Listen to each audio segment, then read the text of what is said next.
अंजुम की टीम हार गई और आयेशा ने देखा कि वह निराश थी। उसने उसका हाथ थामा और कहा,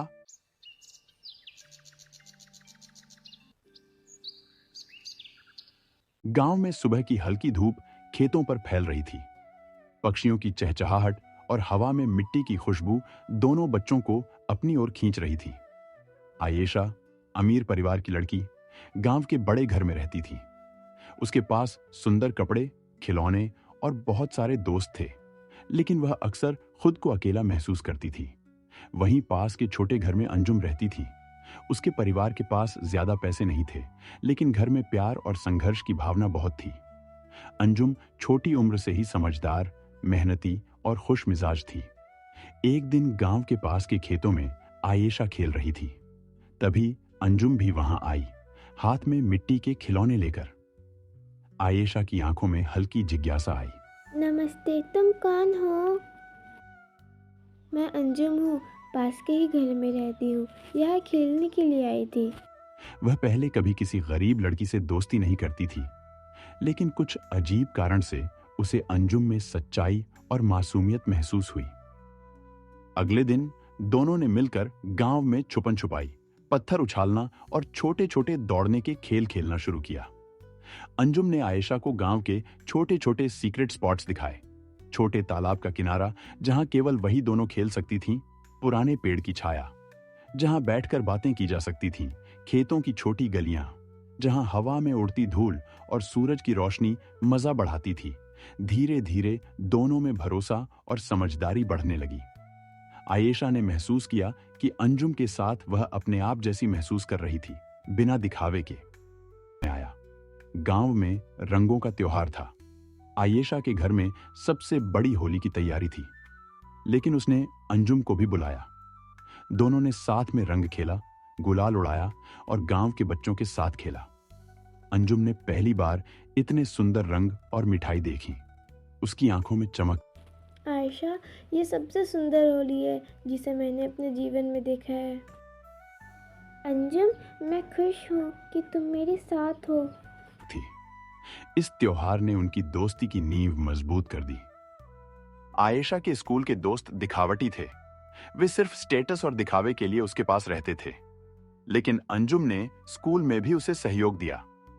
एक दिन गणित की कक्षा में आयेशा को सवाल हल करने में परेशानी हुई। अंजुम ने धीरे से कहा, आओ, मैं तुम्हें धीरे धीरे समझाती हूँ।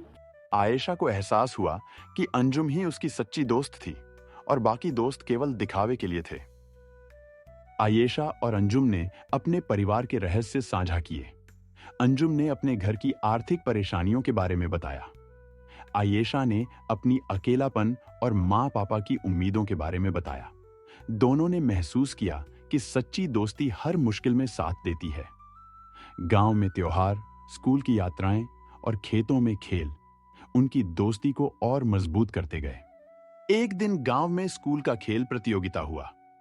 आयेशा और अंजुम अलग अलग टीम में थीं। प्रतियोगिता ने उनकी दोस्ती की परीक्षा ली। अंजुम की टीम हार गई और आयेशा ने देखा कि वह निराश थी। उसने उसका हाथ थामा और कहा, तुमने पूरी कोशिश की, हार जीत से कोई फर्क नहीं पड़ता। हमारी दोस्ती हमेशा मजबूत है। अंजुम ने आंसू पोंछते हुए मुस्कुराई। अगले महीनों में दोनों ने गांव में कई साहसिक और मजेदार खेल किए। बारिश में खेतों में दौड़ना, पुराने पेड़ के पास सीक्रेट पिकनिक, गांव के मेले में झूले और छोटे छोटे खेल।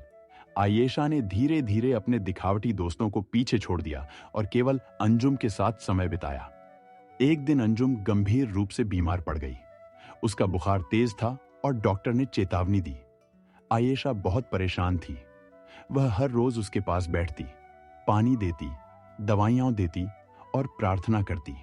गांव के लोग भी मदद करने लगे।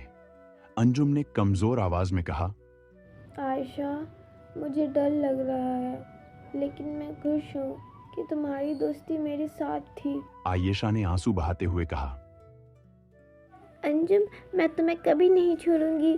तुम मेरी सबसे अच्छी दोस्त हो। कुछ हफ्तों बाद अंजुम ने आखिरी सांस ली। आयेशा पूरी तरह टूट गई। उसने महसूस किया कि सच्ची दोस्ती का मूल्य किसी दौलत या शो ऑफ से कहीं अधिक है। गांव के लोग और आयशा ने उसकी याद में एक छोटा मेमोरियल बनाया। आयशा ने वादा किया कि वह अंजुम की याद और उसकी सीख को अपने जीवन में हमेशा याद रखेगी। सीख: सच्ची दोस्ती की कीमत अनमोल होती है। जीवन में दौलत या स्थिति से ज्यादा दिल और ईमानदारी मायने रखते हैं।